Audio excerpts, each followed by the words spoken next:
Phillips on the mic, Kyle and Drew discussing panel to panel analysis. No rushing, just crushing. 1,000 episodes deep, that's dedication proof. From back issue bins to the modern common truth. They break down runs like Claremont on the X-Men. Dissect the story arcs that got us flexing. Morrison's Doom Patrol, more Swamp Thing saga. Comic archaeology, they dig through the data. Sequential art scholars with the casual approach, making geeks feel welcome, never need to reproach. Talking varying colors while the value inflates. First appearances, keys that appreciate rates. 1K episodes, that's a milestone feat. Kyle and the Drew bring the heat on repeat. Comics for fun and the profits legit.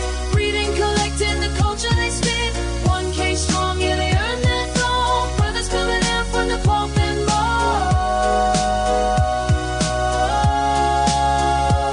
They navigate the long boxes like cartographers chalk. Map the multiverse from independent to the mark we are. Discussing speculation versus reading for the soul. Is it investment promoters or filling narrative holes? They love the medium, celebrate the creator's vision. From Kirby's cosmic scope to Inner's composition. Grading discourse, slap debates the preservation game. Raw versus a case, they respect both ways claim. Selling strategies mixed with passion for the page. Balancing the hobby with the economics of the age. Convention culture, trading for negotiations. But never losing sight of why we treasure these creations. 1K episodes, that's a milestone feat.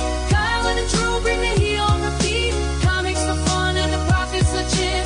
Reading, collecting, the culture they spit. 1K strong, yeah, they earn their throne. Brothers building emperors from the pulp and bold.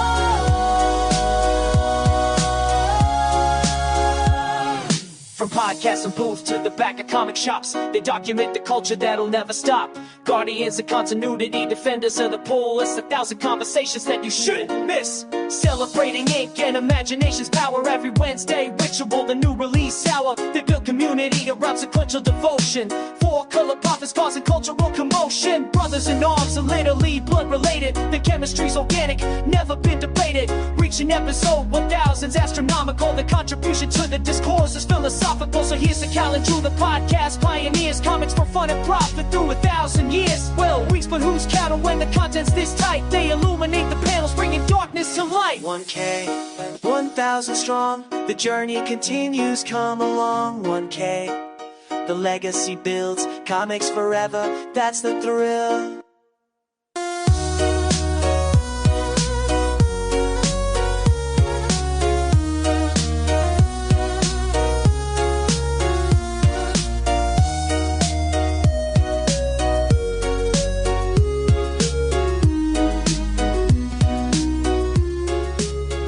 Thank you for listening to Comics for Fun and Profit.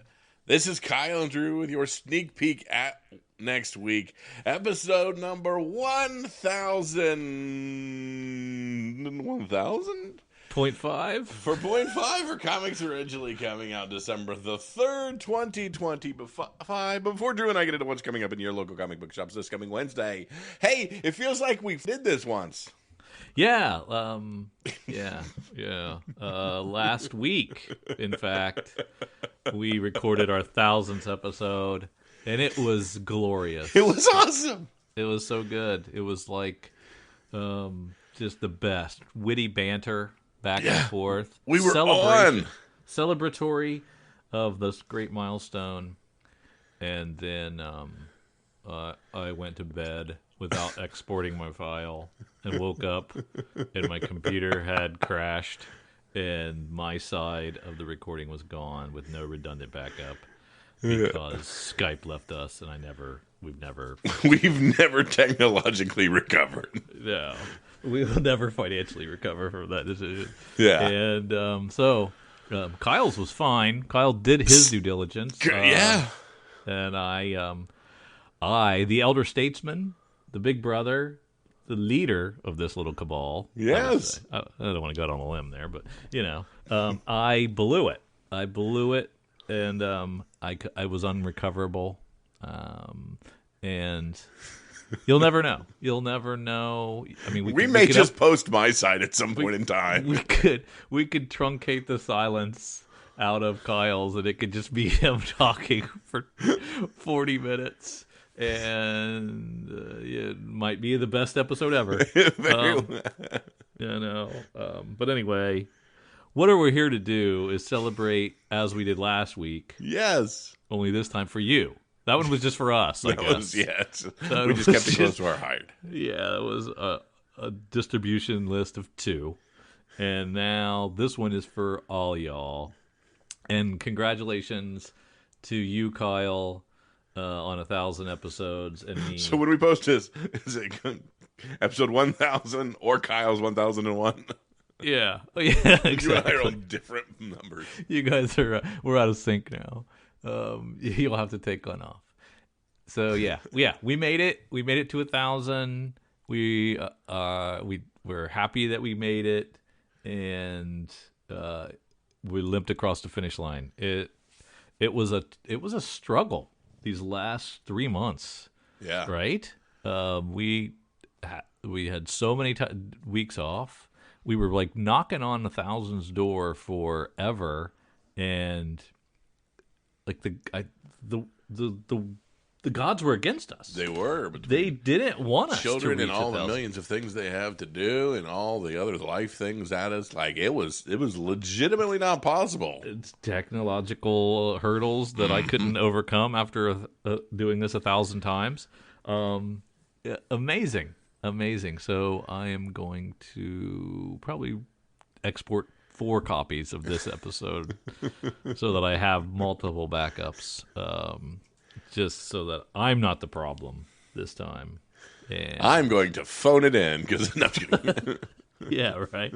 All the great stuff that you said last week, you'd be like, yeah, agree. Next. Moving on. But we're not the only ones excited about our 1,000th episode. Our buddy Jason from Hawaii had this to say. Congratulations on your 1,000th episode. Thank you, Jason. Woo! Origin story question. For new listeners, or old ones, whose memories are not that great, what made you guys decide to do the podcast? Who wants this one? You or me, Kyle? Yeah, I mean, it was definitely your idea to originally do it. You had, at that point, I think, had some podcasting experience, and were telling me all about it. No. You said, hey, there's this zombie show called Walking Dead. Oh, yes, yep, absolutely. And I'm like, oh, that's cool. And it was cool. And then you said, hey, by the way, it's based on a comic. Mm-hmm. What?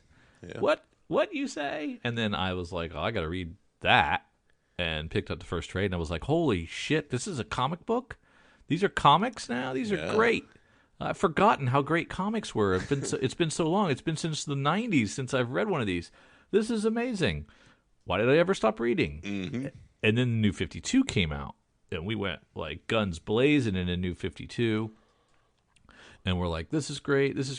And then I was like all in, back into comics, listening to comic podcasts. I listened to one of my favorites was the Comic Book Page with John Mayo, and they have a monthly preview spotlight where you send in a clip. Yeah, that's right. I remember you started with clips. I started submitting clips, and it was fun to send in clips and then hear yourself there. And then had fun rapport with John, the host. He had a vacancy in his guest host, or in his co-host spot. I came on for 250 episodes of his show, and got my feet wet, got the bug, if you will.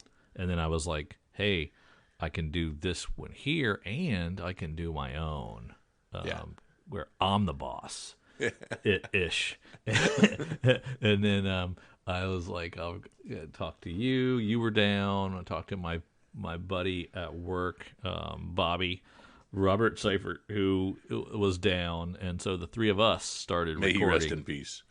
He's still around. Oh, yeah, never mind. He's got kids.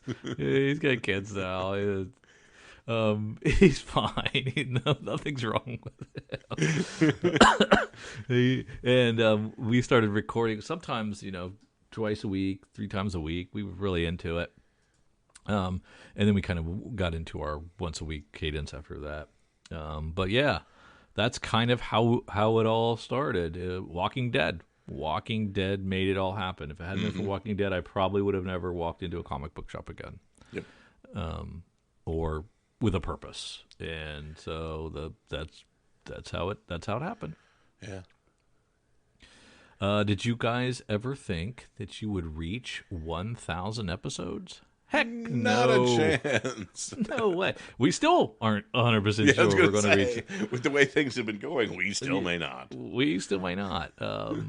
So yeah, no, I don't know what number we thought we would, how long we would do this for couple dozen. No, we did not think we'd do 1,000 episodes of a comic book podcast. Nobody was doing 1,000 at that point. No, and only a few have reached it. We would have beaten iFanboy had we not fallen off the wagon, but they beat us. They beat us like a month ago. What were some of the spec pick trends that you guys noticed over the years? Oh, well, there's some of the tried and true, of course. First appearances are always going to be spec trends. Rarity, low print runs can be trends. First issues always hot. Legacy numbering being the newest. Yeah. But yeah, deaths of characters. Weddings. The marriage of XYZ. That's true. That'll do it. And then, cover gimmicks.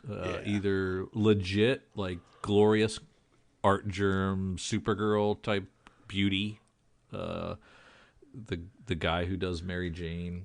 Who's your boy? J. Scott Campbell, baby. J. Scott Campbell covers.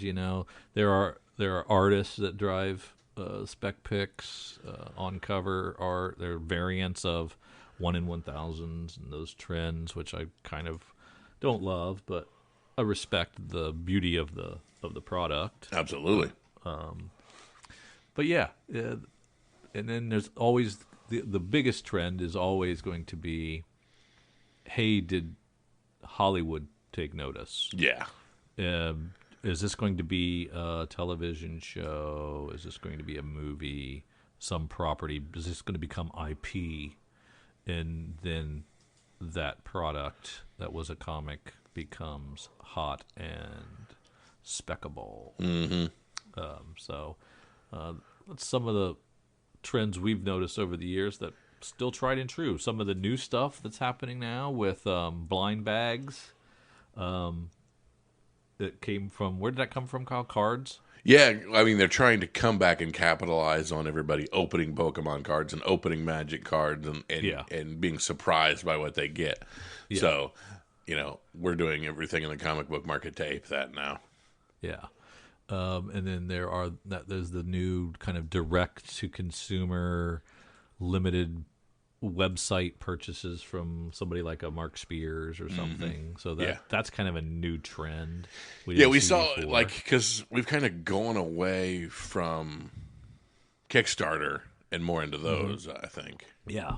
There never has really been a Kickstarter heat for some reason. The Mark Spears is started as Kickstarter, but that has still turned out not to be the best methodology. And now he sells off of a website directly, right? Yeah. So yeah, is there anything else I'm missing that was a trend? Those were the big things. I mean, we've got card stocks now, but that hasn't really been that big of a deal. The ratio and then the second print ratio has kind of been a new dig in, which is like, not only is it the second print, but it's a ratioed version of the second print. So those are. And then the trend of slab comics. Yes. Kyle likes them way more than I do. The difference between whatever a 9.8 is to the CGC people and a 9.6, and it's like, if it's a modern comic and it's not a 9.8 slabbed, it's like you should throw it in the trash, right?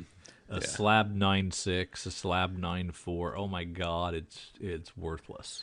And the fact that the comic book world still hasn't caught up to card worlds where like they're giving way better grading notes, and like there's an actual protocol for centering and an actual protocol for dings and corners. So like you see cards that come back as different grades. A lot of times it makes way more sense than it does in comics, and that's never changed for some odd reason. So yeah, the slabbing of comics, that trend, it doesn't seem to be going anywhere. No. I haven't. I don't pay that much attention to slabs because I don't myself like them, but they still seem to be around, and they're used as a marker, especially in our world of comic flipping. A 9.8 is always a benchmark, and it's still around. Yeah. So, what were some of your best flips? So, best flip for me.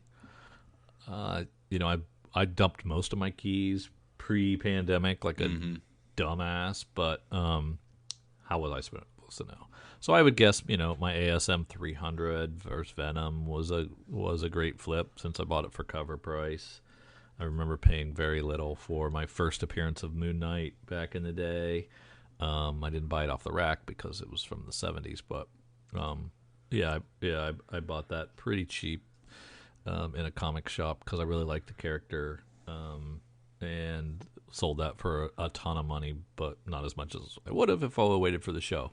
My Walking Dead flipped a ton of when I got into same here. Yeah, I got into Walking Dead hard and just started gobbling them up, multiple copies, and then other people started wanting to buy it, so I was flipping the heck out of Walking Dead for a long time. That was a great one for years. Kyle and I always point out to our Matt Fraction, Young Avengers. We used to quarter bin dive for that thing all the time, looking for those, and those were great flips. Did really good off Vision and Scarlet Witch, that 6-issue series. I'd buy them for a dime, put them together, and sell them for 12. $30. That was Same 12. thing. Yeah, that was a 12-issue. Yeah, Same thing with the Wolverine and Kitty Pryde ones. Those ones were easy to put together at a quarter bins, and then get really good money for those. Yeah, those were fun. And then most of Kyle's real heat, because he hasn't dumped his keys like I have, so he's sitting on first Nightwings and Saga ones. Yeah, the whole complete saga. Walking Dead. I think Walking Dead starts at like 65, and then it goes through the end. So you might have missed out on that. Yeah, but it's just But you never know; it'll come back. I sold too early. You might have sold too late on that, but some of your other keys are going to be keys forever. And that Nightwing's going to always be going up. So there's you got tons of stuff like that sitting in the bins. And I've got things like something is killing the children sitting there and stuff like that. Multiples. Yeah. And all the first silks. I don't know how many of those you've got. Yeah, well, I've got the ratioed and the regular, which is the first silk, and I'm still waiting for her to be as relevant as she should be. Yes, but all that love went to Spider-Gwen. Yeah. Which I think you got that one too, don't you? Yep, definitely. Yep. What was some of your best convention moments? Artist Alley's is by far the greatest. Oh yeah. I mean, those artist alleys are the best. I really enjoyed meeting creators that I liked and them being cool, and loved that. We loved hosted a conference or a panel at the C2E2. Yeah, we got to be panelists and have our own workshop where people, or not workshop, but a panel where people attended, and that was fun to do that. We had tens of people in the audience for that, if I recall. That was fun. We had a lot of fun doing that. Definitely. I love that con experience that we had. We were doing it like crazy for a few years. Like it was a really big deal. We don't tend to do it anymore, but I'd like to get back to it. Yeah. Never mind. I almost always got sick. Yeah. Where we we really loved when we went to C2E2. We also squeezed in a Cowabunga trip. Yeah, got So to that hang out was- with our good friends. Yeah, Eric and James up there and Yep. Box. That was fun. We got to hang out with them. And so yeah, we've had tons of fun. Stan Lee at one of them. Was that the one in That was the one in Indiana? Columbus. Columbus. The Indiana. one where we was, were like, is $100 too much for a meet and greet for Stanley? And yeah, we were stupid. yeah, we should have done it. And then George Perez at Indiana, which was great. Yep. He was super cool. Rest in peace. Yeah. Then Jason says, "Hey, when are you guys going to come out and check out a convention in Hawaii?" Well, we will do it. Yes. One of these days, we will. Our ships will come in. Our collective ships will come in, and we'll fly out for the MauiCon or what was the other one? I can't remember. But there's a couple of great ones out there, and we'd love to do that. That'd be fantastic. Absolutely. What plans do you guys have for the future for this podcast? Spin-offs? Reboots? Well, I'm We're going gonna to do one without my brother so we don't screw up. yeah, we'll have to do a solo for episode 1000 if we're not careful at this rate. Episode 1001 will actually be Legacy 1001, but it's really going to be it's going to be a number one episode of our podcast because we needed goose sales. What's the most fun, exciting thing that you guys love about doing the podcast every week? Well, I love to talk to my brother. I was going to say, whenever people talk about your podcast, I say, it's an awesome excuse to just hang out with my brother. And it's we have appointment television with just hanging out with each other and hanging out with our audience and going through a shared hobby. So like that and there's enough. Now, financial support from listeners also would help. No, I'm just kidding. Yeah, a nice big fat check. Send it our way. But yeah, I like talking to my brother first and foremost, and then if anybody listens after that, it's all icing on the cake. We love everybody who listens and gives us shout outs, but we'd probably just talk into the void if it was just the two of us because, we're brothers. So we guys put some time in. Yeah, so by the time we hit record, normally we've spitballed for a good 45 minutes before this. We better It's been gold. It's been gold. Yeah, we usually waste all the good stuff just getting geared up. So it's true. Yeah. He says, "Thank you for doing the podcast every week. This is the only one I download every single week because you guys are having fun recording and you guys are sharing your love of comics. Keep up the great work." Thank you, Jason, and you too, man. We couldn't have got to 1,000 without Jason from Hawaii. He loves comics more than us, I think. Yeah, his love for comics, he's the nicest guy in infectious. comics. Yeah. Yes, yeah. So we appreciate that very much.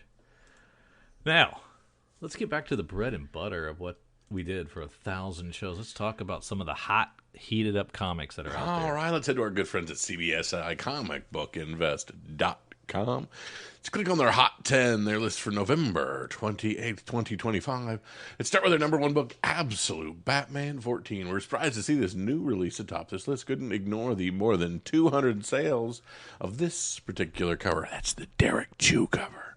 While the rest are still selling at cover price, this open order variant was already seeing enough premium sales to raise the overall average to $10, with highs reaching $20. Absolute Batman is selling very strong across the board, and this issue has shortened the time frame from cover to premium price from weeks to just 2 days. Absolute Joker will be an interesting indicator for the long-term viability of these titles. And at rank 2, Predator Badlands number 1. We talked heavily about this over the last couple issues and episodes. We talked about you were dead set on running to the LCS on Wednesday to see if you get one of these, but I don't think you ended up doing it. But boy, should you have. Last week, and also many sales, mostly at cover across all 23 cover options, while there were a few premium sales. The overall average was just above cover. This week, however, after another more than 100 sales in the secondary market, has pulled the average up 25% to $10 with highs at $20, and each of the covers is priced about the same, and they all have the same $20 highs. So, I should have. Yep, definitely should have. At rank 3, we have Absolute Batman number 1, Scott Snyder, Strict Nick Dragotta, back on the list again with more strong sales. Not sure where the ceiling may be on this book, despite the high print run and multiple printings. This first print continues to sell very well. CGC 9.8s with 17 sales themselves, averaging $309. Jeepers. Grimm number 1, Stephanie Phillips, Flaviano Armentaro. Another strong week of sales for more than 100 across all covers with the animated show news. But to narrow down the view, we noticed more than 60 sales for cover A. A alone, which is also up 63% to an average of $13 with a high of $25. CGC 9.8s are almost hitting $95 on average, and someone paid $120. Well, so this is a good flip for me because I've got a couple of these. So dig them out. Absolutely. At rank 5, Thundercats number 1. Not the new Thundercats. This is OG. Back on the list was a seemingly unexplained spike in volume with more than 30 sales.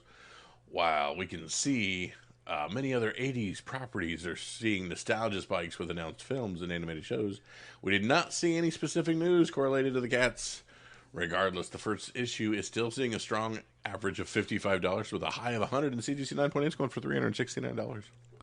So sometimes a property that's languished and was not widely collected is then brought back with a new printing, a new volume, like a Transformers, like a G.I. Joe, like a Thundercats, and it ignites that nostalgic bone in the collectors' bodies, and then they go back and they search for the originals that they used to have when they were kids and go crazy. You remember Star Wars went nuts. Yeah, absolutely.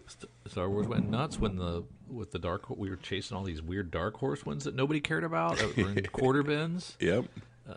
So yeah, nostalgia. Forgot about that trend. That'll never die. No, definitely not. Aerotech number 1, the 1 in 5 Howard Chaykin cover, climbing up the list this week with more than 20 sales and a huge jump in average to $54. This not safe for work book is still seeing his reach $70 on the high for a few. Impressive increase for a small publisher in 5 incentive variants that was probably not ordered very heavily. Yep, this was my spec pick of several weeks ago. But not this cover in particular, unfortunately. I did like that cover, though. Yeah, that was a good cover. Green Lantern, 148, Marv Wolfman, Steve Mitchell. So, Chip has mentioned in interviews this week in relation to upcoming Green Lantern show on HBO Max why a flying squirrel with a lantern ring doesn't seem to match the tone of the proposed series. Who knows what we may see on screen? Most likely he is only referenced and we don't see him. But regardless, volumes have gone up for nothing but 20 sales over the last couples, average of 11 with a high of 25 for the squirrel with a lantern. Nice. Far Cry, Rite of Passage number 1 from Dark Horse. More option news as his popular video game series is also being adapted. As such, many folks chase any related first comics with option news. The last 2 days we've seen more than 20 sales, with many as cheap as $5 less, but already seeing highs of $10. Geiger 80-page giant number 1, falling down the list from last week despite strong sales. This is mostly due to a drop in volume with only 40. And of course, this is the Redcoats, technically the Redcoats' first appearance. Yes. Yeah. And then, of course, at 10, Redcoats number 1, along with the first appearance Geiger. The first issue has also seen strong sales with more than 50 sales, averaging 10, highs of 20. And that kind of grinds your gears that the actual first issue of something is less sought after than some couple of pages inserted I hate that. some anthology a couple of weeks earlier. You don't like that. Mm-hmm. Gotcha. Now, granted, I've hated that as being the guy that has the quote unquote patchwork first appearance, but just in general, it just sucks that like people that jumped on it from day one may have missed the weird little thing from a week before or whatever. Mm-hmm. Yeah, that's true. Notable sales. This week saw an all-time high raw auction sale of $145 from last week's $80 for Nightwing 130, the Spicy Pumpkin. Boy, that's stupid. I don't. That trend I don't understand. Yeah. Another all-time high raw sale of $200 from last week's 175. This week also saw a $183 showing. The 2200 is not necessarily an outlier for this season variant for World's Finest Sweater Weather for Batman's Superman. What? Okay. Yeah. I wouldn't have guessed. So beefcake covers, here we come. Yeah. So that means there's more women collectors than there used to be, right? That's good. Does it? No, I guess not. I guess it doesn't necessarily mean that. All right. Now let's see what our good friends at Marvel have to offer us for February, the crappiest of all months for comics. Oh, the crappiest of all months for comics. And we look at the front cover and we see our good friends Daredevil #1, your big Daredevil guy, Drew.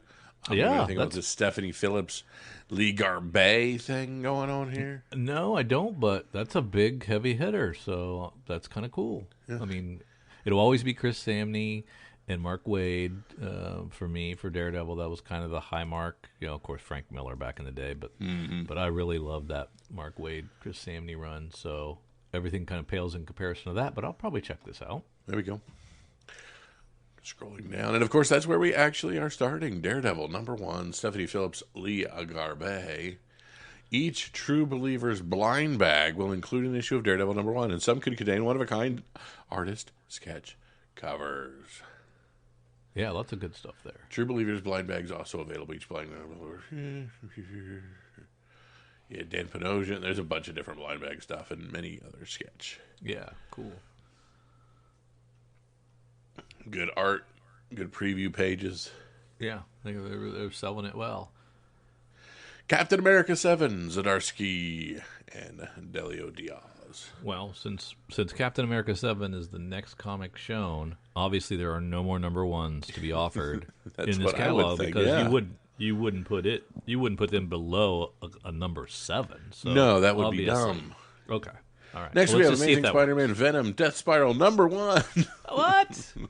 What? No way. There's no rhyme or reason to what the hell they're doing here. And of course, Death Spiral #1 is Joe Kelly, Al Ewing, Charles Soule writing that one. The next epic Spider-Man and Venom crossover is what that is. Wolverine Weapons of Armageddon, 1 of 4. Beautiful Chip Zdarsky cover. If you can get that one, that is kind of cool. The one to have. Yeah, it's kind of cool. Yeah. I like it. A new #1, Punisher #1. Benjamin Percy, Jose Luis Soler. Yes. Okay. Back to the old logo, baby. Yeah. Just like I said. Godzilla Infinity Roar, 1 of 5, Jerry Dugan. The King of Monsters meets the King in Black. We have Null fighting against our good boy Godzilla. Yeah. It's Jeff meets Daredevil, #1. And we also have Punisher. Am I just an unsophisticated Neanderthal that thinks the catalog should be front-loaded with the #1s? I would think that's exactly what it should be. Here's all the new #1s we're offering. Here, dear retailers and friends of retailers, here's all the new #1s. Check them out. Blah, here's blah, blah, why blah, blah, blah. you came here. Yeah. Now, here's all our ongoings. Da-da-da-da-da. Okay. I mean, that's... I don't get it. Yeah, it's just dumb to me. Mark Spector, Moon Knight #1, Jed McKay writing this one. Your boy Moon Knight. Everything old is new again. We're doing a Mark Spector Moon Knight, another volume. That's crazy. I guess we ran out of variations of Moon Knight this, Moon Knight that. So we're going to just reuse some of the old ones. This was a great run back in the day. I loved Mark Spector Moon Knight. And this is still Judd McKay doing the writing, so it's still in the same status quo. Really, no difference. They're just relaunching to Goose Sales, but still cool. Give me more Moon Knight. That's what I'm Always saying. having a comic in the book in the shops is awesome. Good cover. Yeah. Black Panther Anniversary Special #1. 60 years of Black Panther. 6 decades. Yeah. So that's what happens when they don't really have a legacy number to hang it on. There haven't been enough Black Panthers to put a big, nice number. So let's just go with the years. Let's celebrate the years, and then we'll come back when we get a legacy number we like. Yeah. Yeah. One shot for 48 pages, $7. Ouch. Iron Man 2, Joshua Williamson. Ultimates 21, Denise Camp, Luke Cage, and the New Avengers. Ultimate X-Men 24, Peach Momoko. That's the end of that one. The final issue, Hope to Survive the Experience. Ultimate Wolverine 14. These are all ending at 24, right, we think? And then Ultimate Endgame is 3 of 5.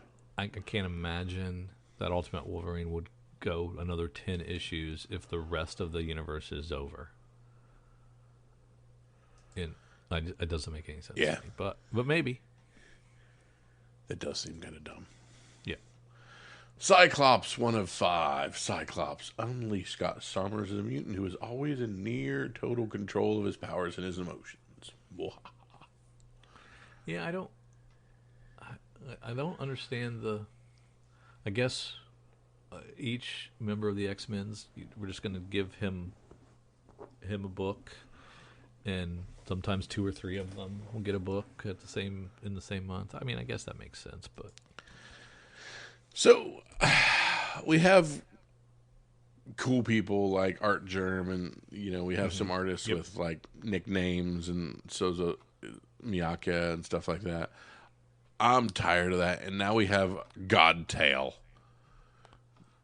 I have to call another human being Godtail when referencing art. No. Oh yeah, variant covered by Godtail. I draw the line, you moron. Yeah. Magic and Colossus 1 of 5. The mutant siblings reunite. Did not know they were siblings until last week when we did this exact same thing. Yeah. Generation X-23 #1. Jodie Hauser. Yeah, this is I've enjoyed her as Wolverine over the years, so I'll probably check this out, see how it is. Yeah, it definitely seems pretty cool. Storm, Earth's Mightiest Mutant #1 of 5. Thought you'd have put this right next to Cyclops #1 of its 5-issue series. Nope, they're not beside each other. Nope. Inglorious X-Force #2. Tim Seeley is the only reason I care about that. Rogue #2 of 5. Wade Wilson, Deadpool #1. Why is this not the leading book? Yeah, I mean it's Ben Percy, Jeff Shaw on art. We got a ton of variant covers, including Scotty Young, David Nakayama covers, Clayton Crane, and it's a new ongoing. It's by by far one of their most popular characters. And it is on page 36. Yeah, it doesn't make a lick of sense to me. That's crazy. Crazy decision. Uncanny X-Men 23. Do you think people like researched this and said that back in the day when you put all the #1s at the front, people just stopped reading the book? Stopped reading the catalog because they knew everything else. So they thought they knew everything else, so they just looked for the new #1s and then stopped reading it? I do not believe that. If that was the case, then you would definitely sprinkle them randomly throughout, right? So you'd be all the way to the end, right? You'd stick comics and trades and intermingle them. But you don't do that either. So No. I don't buy that fake research I just made up. I don't believe this thing that may or not be something they believe. Yeah.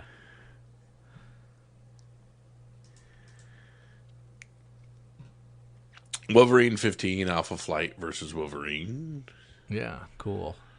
Wolverine 16, that one's double shipped. X-Men 25, we got Magic on the cover. A special anniversary issue. What the hell's the anniversary? It's just an anniversary. Don't ask questions. Just an anniversary. It doesn't... You don't need to know. You don't need to know. Just trust us. Doctor Strange 3, Wiccan, Witches Road 3 of 5. Sorcerer Supreme number 3.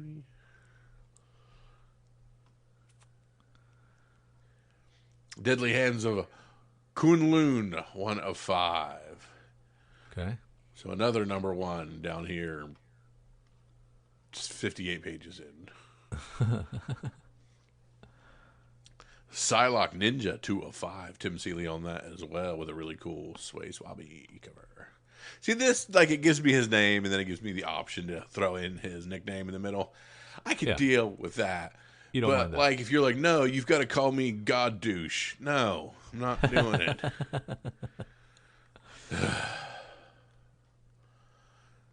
Null 2 of 5. Dungeons of Doom 2 of 3. Philip Kennedy Johnson and Ben Percy on this. Sia Dimensional Rivals 2 of 5. Peach Momoko on cover art and writing on this one and interior arts on this as well.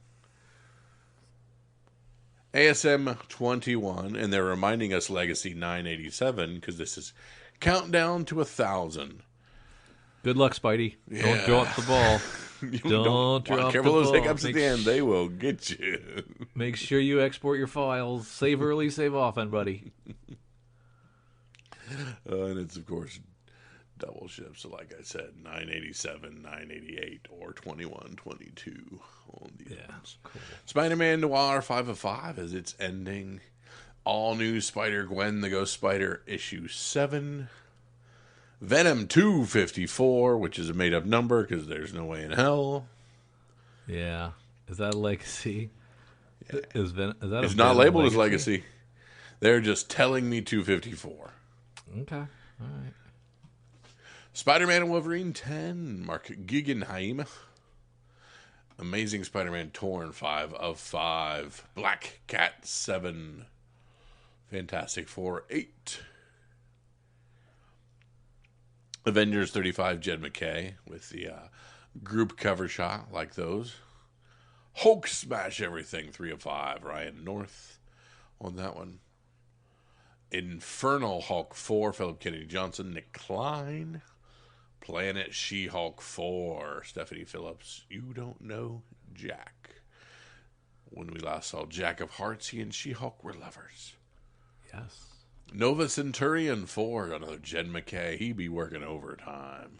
He's busy. Black Panther Intergalactic 3 of 4, Victor Lavallee. X-Men Apocalypse 4 of 4, Jeff Loeb. The end of this series. And the kiss that changes everything. Dang it, Gambit, what are you doing? Facsimiles for Civil War number 7, nobody cares about. Daredevil 183 facsimile, which we've had 3 times facsimiled. Yeah. And then the old miniseries, the Punisher miniseries, is a facsimile. And what double-sided first issue. I mean, I think we're on record. And if not, my line in the sand is facsimiles should be for keys that I can't afford. And I'll determine what can be what's affordable. I think if it's under $50, you do not need a facsimile for it. If it's under $100, you don't need a facsimile for it. That's attainable by a comic collector, and especially, some of these, like, wasn't the Action Comics 1 facsimile $15? Mm-hmm. Yeah. So, So, no, just do the keys and make them affordable, and so I can put it in my collection because I'm never going to be able to afford the key. Yeah, exactly. That's the rule. Damn it.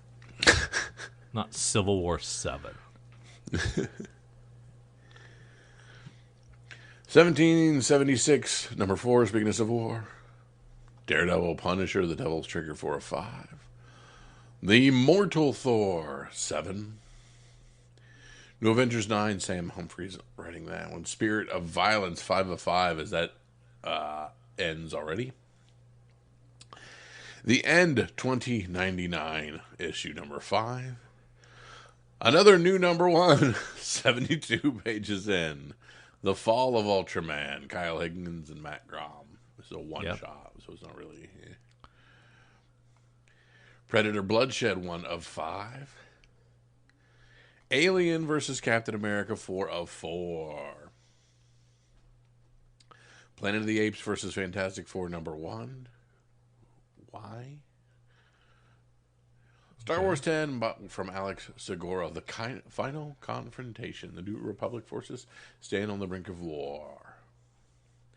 Ooh. And here we go, Drew. Jar Jar Binks number 1. Ahmed Best and Mark Guggenheim. And you're saying Ahmed Best is actually Jar Jar? That is co-written by Jar Jar Binks himself, Ahmed Best. Okay, all right. So Miss are gonna get this. Nice. Then we've got some silliness about Stormbreakers or whatever they're calling the breakouts, and then we'll get into some omnis and trades. Nothing popping out at me right now. Just seeing. Oh, Punisher Fury, that was great. Punisher Fury Max, that's a good one. Some Spidey. Got the Marvel Rivals adventure game, role-playing game. That's kind of cool. It's the Marvel Rivals is the big shooter, arena shooter. Yeah, but they're doing a RPG. They're doing a role-playing game like tabletop. Oh yeah, yeah. That's kind of cool. A lot of Godzilla, a lot of Carnage, Spider-Girl, Vader, Predator, Black, White, and Blood. Getting a Treasury edition. That's cool. And ROM getting a Volume 4 trade. That's cool. Lots of good stuff. Kyle, what do you think of this 108-page collection of number ones? Number ones scattered throughout. Yes. Is that the way to do it? No, I hate it so much. It's so stupid. Yeah. Yeah, we're not highlighting things that should be highlighted. Made that word up. Nope. We're not like flowing from one thing to another. We're not putting the things together that should be put together. Yeah. This place, they need an editor. That's exactly what it is. They need an editor. And I will, I guess I'll do it for a nominal fee. Give me a call, guys. Put a package together. I'll look it over. Have my people call your people. We'll get something on. So similar to the Godhead, as editor, what will your new name be? Well, it'll be Godhead 2. Godhead 2, Electric Boogaloo. Yeah, Gotcha. Yeah, edited by Godhead 2. All right, let's see what the good friends at Cover Price gave us, and they haven't come up with a new one, so we'll just have to look at what they said last week. Yeah, we'll head on over to Cover Price. Start with the Geiger 80-page giant, the Gary Frank regular cover. Of course, this is our good friends Redcoats that we're talking about. 26 copies on the secondary market. High sale of $125 for CGC 9.8. Fair market value for the regulars going for $57. If you have the Brian Hitch cover B, a CGC 9.8 is $176. And the Rawls are $94, but only moving 13 copies of that one there. But this one has him on the cover. Yeah, exactly. You'd think that would be more important. You would think so, yeah. It doesn't make a lot of sense. Well, that's why it's more expensive. Yeah, but not as many. I don't know. Yeah, I would think more people would be grabbing for it. Yeah, that's true. Absolute Batman 6, Nick DeGrota regular cover. Initially, this was meant to be conclusion of the Absolute Batman story. Then it took off. So, 26 copies on the secondary market. Settling at $27. I'm sorry, high of sale for $27. Settling at $18. The Absolute Batman annual from last week. 178 copies sold. High sale of 150 for CGC 9.8. $32. Dark Reign, Young Avengers 1. This book features an absolute ton of first appearances. But what we're focusing on is Coat of Arms. It was recently announced that Lauren Morias has been cast as Lisa Molinari, or the Coat of Arms, in the upcoming Vision Quest Disney Plus series. It was a quiet announcement, but an announcement nonetheless on a long-awaited project for Marvel. This was enough to send collectors to the aftermarket in a hurry, tracking 36 copies sold, high sale of 90 for CGC 9.8s, and current Raws $21. More Vision on the small screen sounds good to me. There you go. Absolute Batman 12, cover A. If issue 6 was the end of the first arc, this book marks the end of the second. 39 copies in the secondary market, high sale of 15, settling to 11. Absolute Batman 1, the one that started it all, 69 copies, nice, on the secondary market, high sale of $265 for CGC 9.8, and Rawls at $96. Very cool. At rank 8, Ice Cream Man, The Mortal Coil Shuffle playing card set. First, this horror anthology series with incredible variant covers released an interesting concept. They turned a comic book into playing cards. Neat idea, but one that didn't have a ton of collectors convinced of the efficacy of the idea. Well, we're seeing it play out in the aftermarket now as collectors who missed the initial run are snapping up decks of their own on the aftermarket at 3 times cost. 67 copies on the secondary market, high of $30 for near mints. You can get them for $23 if you're discerning. Just hey, do another printing, please. Just do another printing. Playing card set 2.0. Yeah. Absolute Batman 2025 annual, the other cover, 29 copies on the secondary market, high sale of $30, settling to 20. V for Vendetta number 1, the 5th of November isn't far behind us. HBO announcement, blah blah blah. 47 copies on the secondary market, $220 for CGC 9.8, settling to $34. Absolute Batman 2, the regular cover. 53 copies on the secondary market. I'm going to let you take over because I just recognize we are on number 11. Hey, you can let me in. Thank you. Yeah, knock, knock, that. brother. Yeah, it's Absolute Batman number 2 at rank 11. And it sold 53 copies with a high sale of $27 for a near mint. At rank 12, we've got Predator number 1. This is the original from back in the day. And this sold 22 copies and had a high sale of $493 for a 9.8. Raws around $93. At rank 13, Absolute Batman 15. The Jock 1 in 50. This one sold 20 copies, and a 9.8 came in at $160, and Raws are going for around $50. We're selling The Simpsons Comics and Stories number 1 at rank 15. People are excited about this because of the death of Dan McGrath, Simpsons creator, one of Simpsons creators, writers, whatever. He sold 18 copies of this with a high sale of $240 for 9.8, and Raw's around 15. At rank 15, we have Absolute Batman 10, the regular cover, and this moved 15 copies with a high sale of $30 for a near mint, and Raw's around 22. At rank 16, we're selling Witchblade number 16 at rank 16 by Suzumayaki. The Virgin 1 in 25. It's a pretty cover, and moves 12 copies with a high sale of $45 for a near mint. At rank 17, we have Venom 250, the Muppets cover. Ooh. And this is the one that homages Secret Wars number 8. And this sold 10 copies with a high sale of $32 for a near mint copy. At rank 18, we have Warrior number 1. This is a story that deserves another shot at live action. V for Vendetta was originally released in 2005. It's been 20 years, but HBO is looking to bring back the property.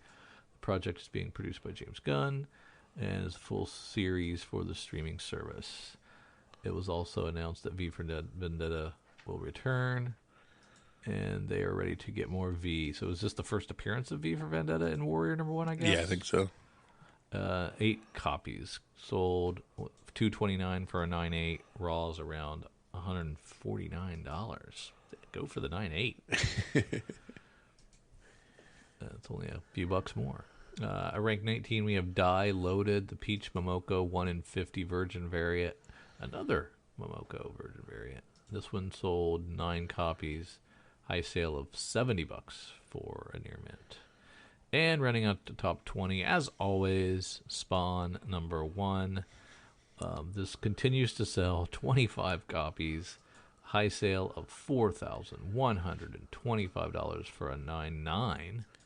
And Raw's going for around $19. So in that case, pick up the Raw. Pick it up. Pick up the Raw.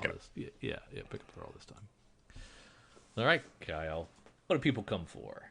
They come for the sneak peek at next week. They come for when you and I go and find out the books coming up in your local comic book shops this coming Wednesday. And we tell them what the big dog books are going to be, what the things to grab and make sure you get, because it's going to be worth some money, or it's the best reads of the week.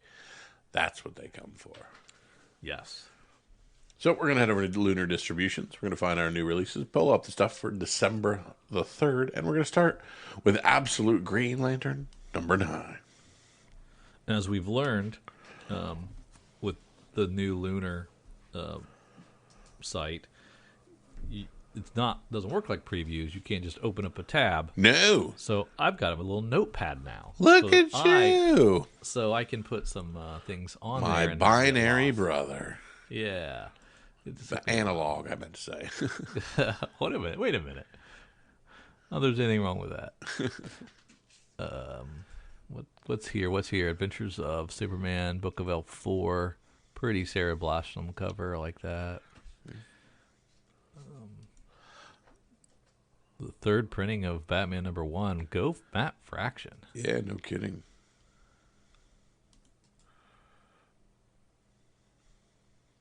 We get it's coming out with Batman number 4. Yeah. Jorge Jimenez doing a couple of covers. Yeah, like the gadget cover with the bat belt sitting on stuff. I kind of like that. It's kind of neat. Yeah. Blue Falcon and Dynamite from Dynamite Comics. That cover sees funny with Dynamite taking a pee on the fire hydrant. Very nice. And then in that contrast with cover D, which is a Matina cover. Yeah. 2 sides of the spectrum. Cheetah and Cheshire Rob. That Gerald Perel cover B is very, very good. It is very nice. Very nice. Dark Souls, Mother of Mourning gets a first issue with a ton of covers. Dark Souls, a video game? Yeah, Dark Souls is these awful games that are obnoxiously hard and make you do so many things, and they cause so many broken controllers, but they're very gothic and beautiful. Cool. DCKO Night Fight 204, and DCKO Superman versus Captain Atom number 1. So some more KO spin-offs. Dead Samurai number 4 with your boy Bill Sienkiewicz on a cover there.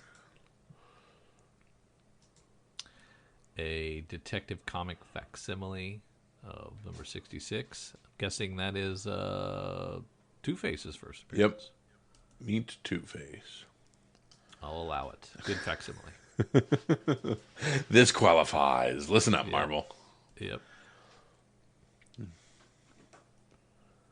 From Image, we had Dread the Halls 2025. Dread the Halls returns to haunt another Christmas season with a 72-page gift of all new tales of holiday horrors for only $6.99. I do like the one that looks like a wrapped gift. We got a new single issue of Criminal for the first time in a long time. This is giant size Criminal number 1, and there's a Marcos Martin variant cover. Ed Brubaker, Sean Phillips. I just finished the last OGN called The Knives. It was really great.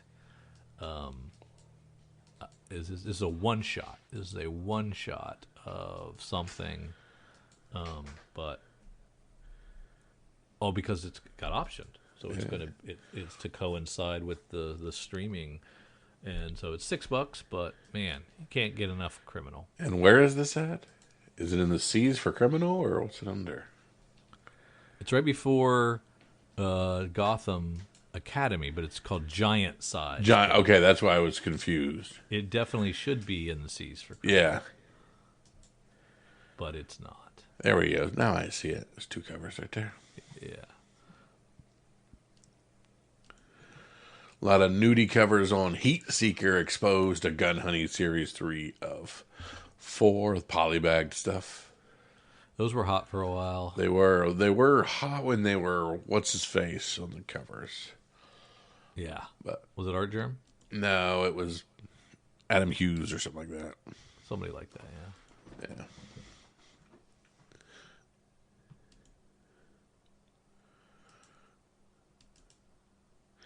Now it's just turned into Zenoscope. Yeah. Never Wars, number 7. Looks pretty cool. From Image, we have Inferno Girl Red. Matt Groom. This is from the Massive Verse, so this means we got superheroes. I have no idea what Persona 4 is, but there is a crap ton of them. So Persona is a video game series that takes place in a Japanese high school. Wow. It is very popular. It looks very popular by the sheer volume of them. Yeah, these are trade paperbacks for the, I'm assuming, manga series. Okay. Some pretty Poison Ivy covers. We get a Private Eye trade again. That was a great series. I love that series. Rook Exodus, which I've heard good things about and never checked out. Probably need to.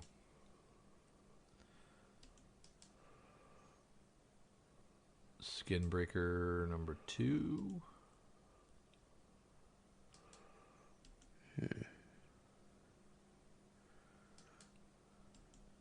Street Fighter Masters Zangief number 1. That's one of the characters, I'm guessing. Zangief, yep. Zangief. He gets a one shot. Is he a favorite? He is a Russian bear wrestler. Oh, gotcha. Okay. The Terminator Santa Claus is coming to town, one shot from Dynamite. Okay. All right. Things Are Terrible, 3 of 4. It's a wicked Ramon Villalobos cover, cover A. Some great Walking Dead covers.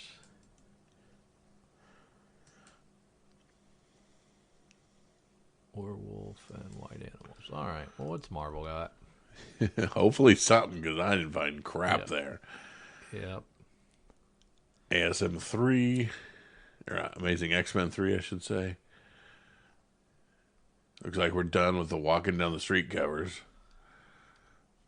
Okay, we're going to come back with the new Doctor Strange. And is this going to be our Doctor Strange, or we're going to give the title to somebody else again? He's on the cover A. Stephen Strange stranded after becoming Source Supreme of Asgard. Strange lost his chance at redemption and revenge. And then looking, yeah, we're back to Doctor Strange. Okay, cool. That took a while, but we'll have her back. Fantastic Four 6. It's got a Muppets variant. That might do something. Where do you see the Muppets?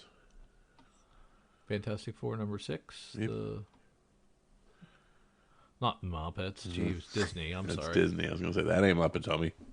Oh, my God. Hulk smashes everything, number 1.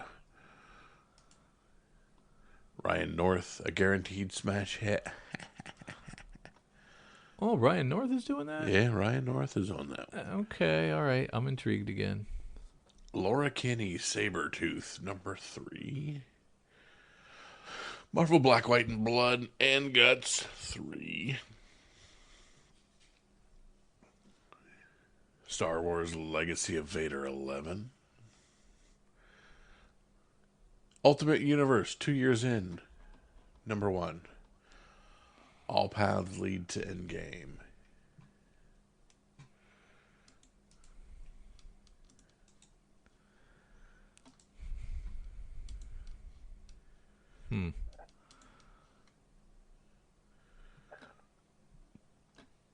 Venom 252 is a Secret Wars 8. Secret Wars 8 homage. Wiccan, Witches Road, #1, Wyatt Kennedy. Something Wiccan this way comes. A dark, macabre adventure awaits down the Witches Road that will reshape Wiccan in the magical fabric of the Marvel Universe forever. Wiccan and Hulkling arrive back on Earth. Blah, blah,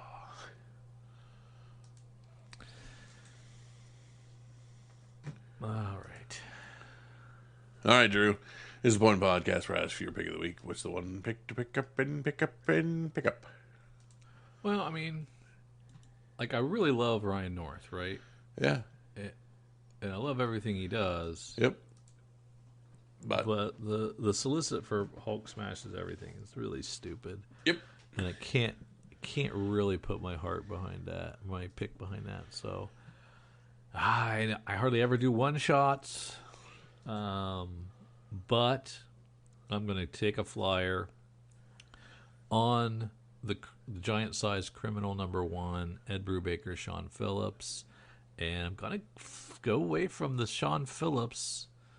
No, can't. I can't go away from the Sean Phillips cover A. I kind of like the Marcos Martin, but it's not his best, so I'm going to stick with the cover A. Cover A, giant-sized criminal, Ed Brubaker, Sean Phillips. Very nice. And I'm going to go with Dark Souls, Mother of Mourning, #1, the beautiful Bjorn Barends cover A. Dark Souls. It's from a weird publisher, Mann House Publishing. These things used to be on Titan, but I think Titan's dead. All right, and it's not the Virgin, and it's not the foil. Cover A, homie. Cover A, okay. Well, there's a lot of Born Barons, sorry. Oh, are they? I'm sorry. Yeah, that's okay. Gotcha. Well, it's all that same cover, Yeah, just it's in all different that same variations. Okay, Dark Souls, cool. We did it. Yeah, we have made it to the other side of episode 1000.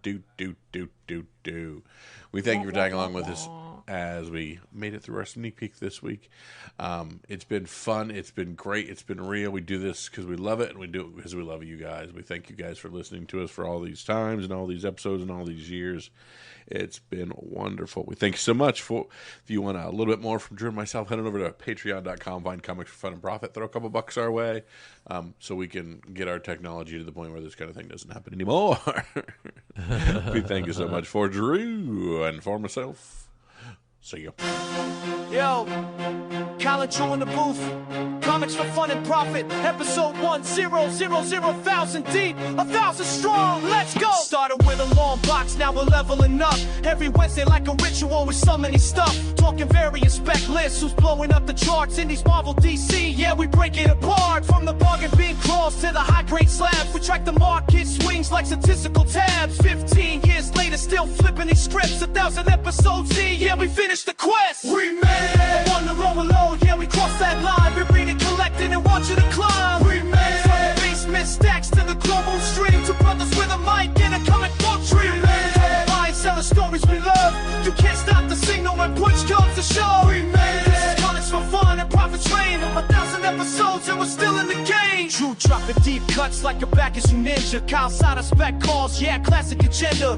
Breaking down the bullets, who's hot, who's cold, who's printing money, who's taking it gold. From absolute editions, the digital drops. From midnight releases to Confor shops. We saw reboots, relaunches, universe resets. Still here every week, ain't done yet. We saw trends rise, markets fall. Call it comic, call it life, we covered it all. Long box living that collector's grind. 1,000 episodes later and we still don't mind. We made it. Everyone will honor, yeah, we crossed that line. Been reading, collecting, and watching the climb. We made it. From the basement stacks to the global stream. Two brothers with a mic and a comic book dream. We made it. Talking buying, selling stories we love. You can't stop the signal when push comes to shove. We made it. This is Comics for Fun and Profit Train. 1,000 episodes and we're still in the game. Yo, long box rhymes heavy, got the spine so straight we hit 1,000, homie, that's collector grade. Mint with the mic, Cano 8 with the flow. CGC couldn't even grade the glow. We survived crossovers, crisis war, still counting key issues like comic books board. This is third core living, community driven, 1,000 MC.